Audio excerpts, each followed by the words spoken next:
Welcome back sa aking channel. Si Cheska Garcia Kramer ay isang masaya at proud na ina para kay Scarlett Kramer na ngayon ay natututo na mag-play ng violin. Sa kanyang Instagram page, ibinahagi ni Cheska Kramer ang isang video at mga larawan na nagpapakita kay Scarlett habang nagva-violin. Sa mahabang caption ng aktres, ipinahayag niya ang kanyang paghanga kay Scarlett sa pagiging handang subukan ang mga bagong bagay.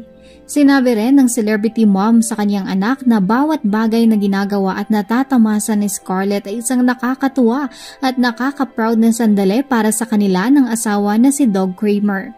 Bago niyo panoorin ang kabuuan ng video ay huwag kalimutang mag-like, comment, share at subscribe para sa iba pang mga kaganapan. Narito ang video.